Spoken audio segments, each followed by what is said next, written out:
Ukrainian President Zelensky was moving around the capital, sending out messages of strength and of support. But if you noticed, he was always guarded by security, because the word was that the Russians had planted one or even more squads within the city to find and to kill President Zelensky. And then one day, I think it was about 2 weeks ago now, he appears from his presidential office, sitting at his official desk and looking directly at Putin and says, "Here I am." In other words, I'm not running around the city anymore. If you want to do me in, come to my office, you fox, he might have added. So we had this rather dramatic scene which Anne read for us from the Gospel of Luke this morning, and it's a tipping point in Jesus' life and in his ministry. He deliberately, it seems to me, spikes the moment. He tells the Pharisees to tell Herod, "Look, I'm here for 3 more days. I won't be here for long. So if you want to come and arrest me, if you want to come and kill me, this is the moment. This is the day. This is the hour." It's the tipping point. Because Jesus is either headed for Jerusalem and the likelihood of his death, or he goes back home to Galilee and lives out his life as a rural but radical rabbi, never to be heard from again. Have you had those tipping points in your own lives? Leaving your home to an apartment or a condo or a retirement home, changing jobs, changing careers, getting involved, or saying, on the other hand, "I'm finished. There's a new part of my life about to begin." When Jesus taunts Herod, it moves him all that much closer to the cross. And in that moment, there's no going back. It's all downhill or uphill, if you prefer, from that very moment. The key, it seems to me, in the story is when Jesus looks at the Pharisees and says to them, "Tell that fox. This isn't private information I'm giving you. I want it public. I want you to go back to him and tell him exactly what I said. Tell him exactly where I am, where he can find me. And then tell him, I'm headed to Jerusalem. So put out a welcoming mat when I come." There was this very last week a new report that the Amazon rainforest, and these are the study's words, is at a tipping point. The trees are disappearing at an uncontrolled rate, and the resulting empty green savanna is only making the rainforest hotter and drier and killing any trees which have not been cut down. Lead researcher Chris Bolton of the University of Exeter says, "Once it starts, my sense is it could happen in decades." The tipping point in the life of the Amazon. If we don't stop deforesting now, the report says, we are headed for a climate crisis, and you think we're in one now, the likes of which we have not seen. Because the Amazon rightly is called the lungs of the planet. Its ability to capture and to cleanse carbon is essential to life on this planet. And we are at a tipping point.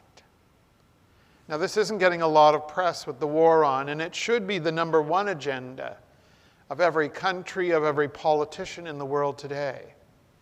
Because if we tip over that edge, 20 years from now, this planet is going to be in an unbelievable climate crisis. Bill Lauder says that what Jesus had in mind in this section of Luke is creating a social transformation.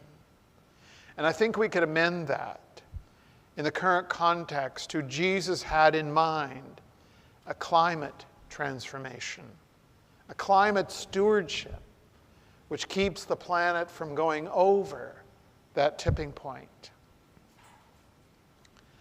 a colleague in British Columbia who follows the statistical trends of the United Church pretty closely. And they have been trending down since about 1962 and onward.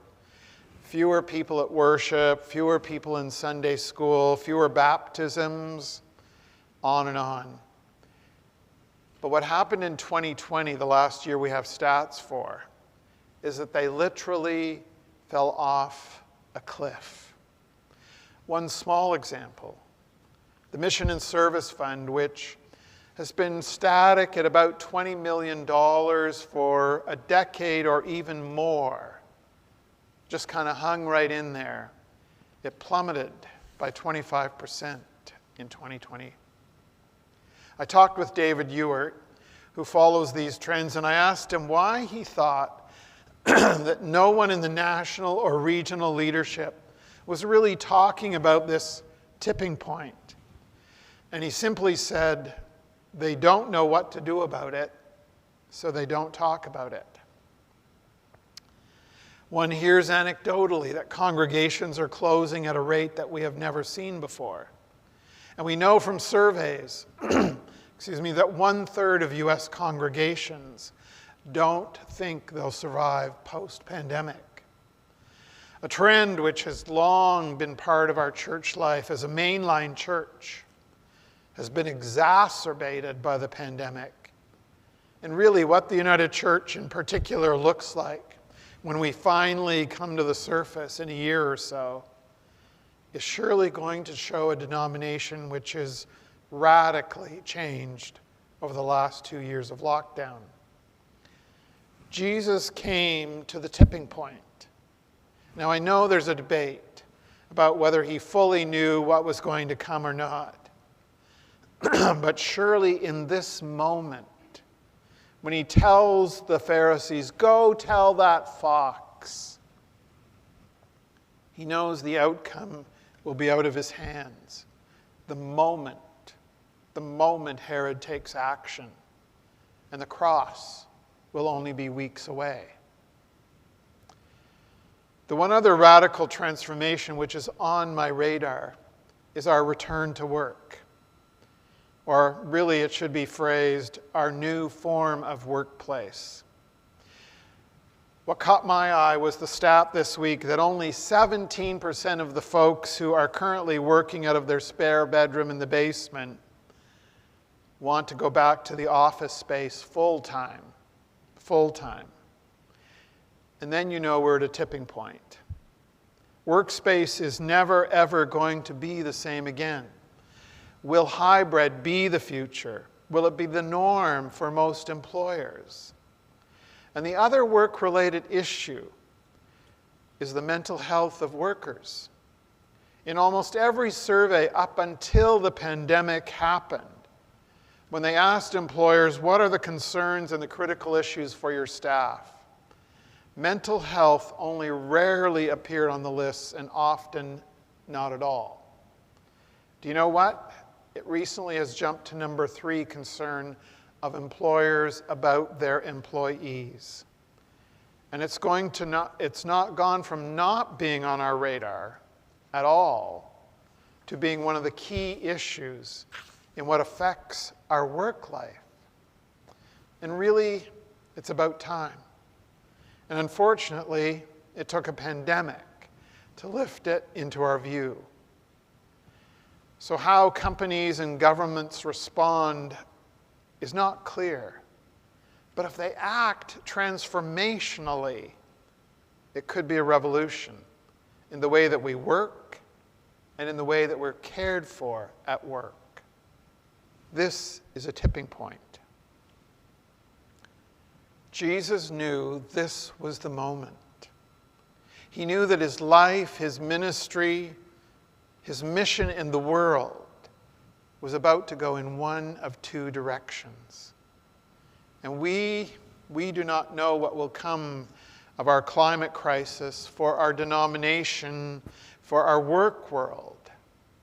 But at this moment in time, a tipping point, when everything could really change radically and perhaps forever.